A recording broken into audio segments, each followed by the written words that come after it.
Well, soon it's going to be just Moon Girls. I know. We did. We're gonna do it one We year. did. Yeah, we actually want to do it. I just gotta figure out how to get because my it's something we braids in. because it's something you could do it. See, it's something we could do. Yeah. Like, she could cosplay and I could cosplay. You know, like these are characters actually that would work almost. You know? The inflatable dinosaur. That's what I'm saying. Now we just gotta learn to roller skate. That's gonna be a painful So, yeah, that's hard. Yeah. Yeah. I Are you mean, okay with us filming? Yeah, sure. the common theme, it seems, at this table at least, is that it's so appreciated, this show, and so timely, and so, I mean, like, I'm a father of a 13-year-old girl. So she loves science, she read the comic when it first came out. And that Disney is focusing on this and bringing it in and taking the whole family dynamic and changing the comic in a great way. Yeah. And like giving her friends and doing these things is just fantastic as far as, you know, the representation and the needed voices that need to be, and again, I appreciate you. I didn't have more of a comment to thank you, and I appreciate the show, and I appreciate what you guys are doing. And I really I already saw the first episode, it's amazing. So I just wanted to put that out there. I'm stunned to even be a part of it. This is something when I auditioned for it, I was like, oh, come on. Because I knew it was going to be legendary, like historical. So to be able to play this character, I'm like, thank God. Like, I'm very, very, very excited about this. Because it's going to change the world. Yeah. It's huge. Do you go back to the comic because it's so different? And to me, I think it's so much more ebullient, like so much lighter on screen. Yeah. Do you go back to the comic as source material, or are you like, we're creating something new? We're creating something new, and we have like levels of like emotion that I don't think the comics like really hit at. Like we get emotional in this series, which is like something. Yeah. Like I rarely see cartoons, especially like Disney and Marvel collab, like cartoons that bring you to a level of like, oh, this is actually sad. Like we There's don't a know. lot of pathos. Yeah. There's a lot of real moments, and I think that's what makes it so different. But for me, when I'm voicing the character, I go to my geeky 9-year-old self, and I'm just in the booth like, devil! Yeah. Totally. Yeah. And what you're doing is like just like so tremendously like empathetic. Like when we're watching you on screen, when we're watching your character on screen, we're like, well, and that's just a dinosaur. Yeah. Like, how is it getting into character to play devil? Well, it's funny you say that because it is, when I do it, I am actually acting out. It's the funniest looking video. You're in the booth doing that? I am, and I even do the arms. I'm not kidding because it's just, you know, and they have I'm trying to look at the script and seeing like, okay, what do they want me to say? And we'll maybe have a sentence in our head about, I will keep using the same one. Well, no, we need more hot dogs. You know, and it starts off Scooby-like, you know, and they don't want English spoken, so then it becomes broken down, more abstract,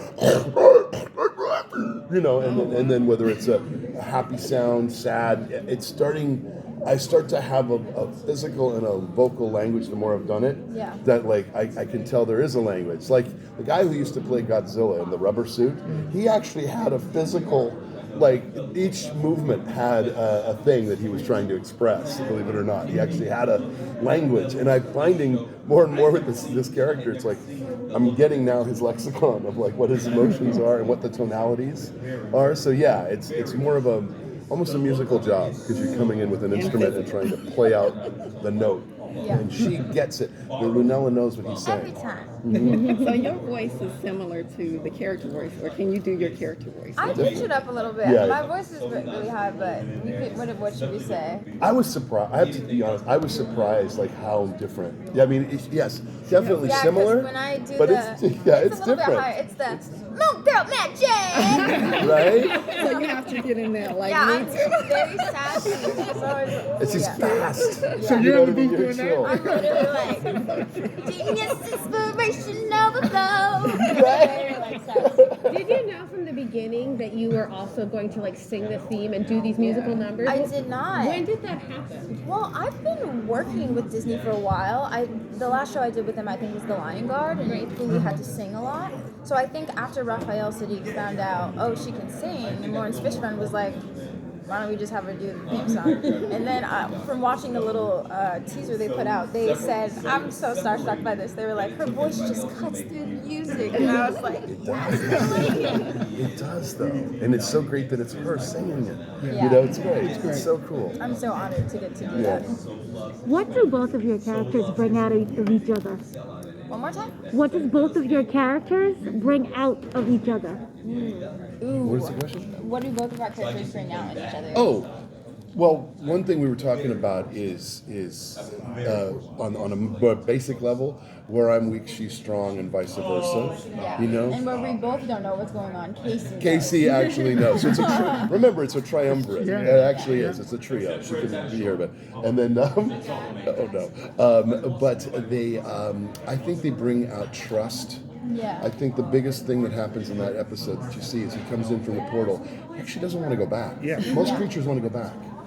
He's at home with her because she understands him and treats him right. Yeah. And that, in turn, makes him think, this is home for me. Yeah, it's a real level of friendship. We gain like each other's trust pretty quickly. Yes. And I think it's because she took the time to like read all those books and be like, "What's your name?" And then it Yes. comes out being this long. The destroyer and burner of all things or something. Yeah, it's just... I'll just call you Devil. Yes. That's one of the delights of your relationship is it's not like a pet dynamic. It is a No. partnership. Yeah. It is a Partnership. friendship. It's a level, like there's a level of consent to you going like, I'm part of Yes. this. Most definitely. Yeah. Oh, he prefers it. He sees her as, you know, he would do anything for her. Yeah. You know, and hot dogs. And but I her- always toss you up when you've gotten a little bit. Oh, those are the best scenes. I know. And you're I like, love "Oh." that. And I'm she's like, "Don't worry, my baby." yeah, I think that's just so cool. That's my favorite. Yeah. How was it seeing your relationship translated on screen? Like, when was the first time you watched it? I watched it a little bit before the first Comic-Con in LA. I watched it with my mom, and I was just amazed at the colors and how everything moves. When I was younger, I used to make these little kawaii Japanese figures to go on charm bracelets, and once I saw the emojis and the eyes popping up like in that kawaii art style, I was like, no way! Like, this is so cool. So that's the thing that stood out for me, and it's inspired by like Basquiat and All the Andy street art. Warhol. Yeah. All mural paintings that can move around. You know, it was really incredible. That was actually my take too. I had been working on this for years and didn't realize exactly two things. Her family dynamic. I read the scripts, but I didn't know like, oh, the other world that the devil wasn't necessarily right immediately part of. You know, go, oh, see that dynamic. And again, how the kawaii art like just forwarded the scene.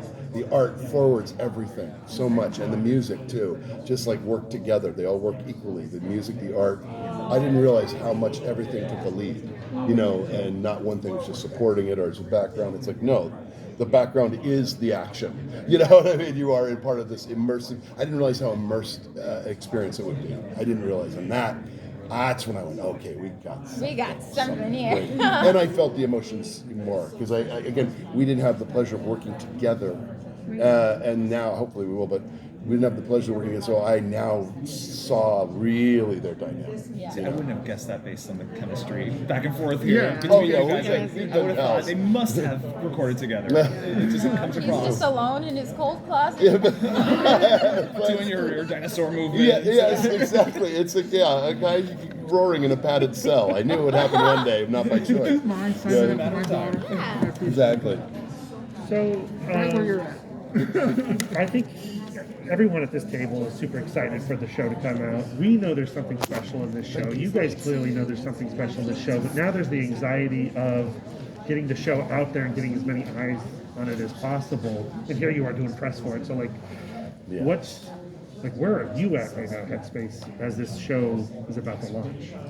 I just know that it's gonna actually make a difference in a lot of like kids growing up. Like, you know, because school is tough. You get bullied, and it's not really, you know, ideal for a lot of kids. But this show actually teaches you, like, hey, it's cool to be about your books and science and quantum physics, and it teaches you things as you're learning it, but not in a way that's like, oh, this is like an educational show.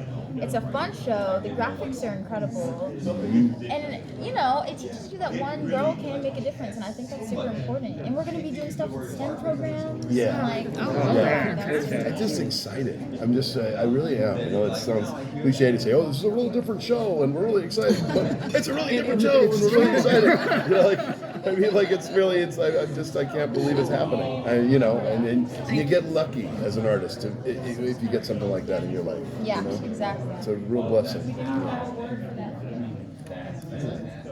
Thank you guys. Thank you so much. Thank you. Great questions. Thank you so much. Can I get We'll see you at the panel. What's that?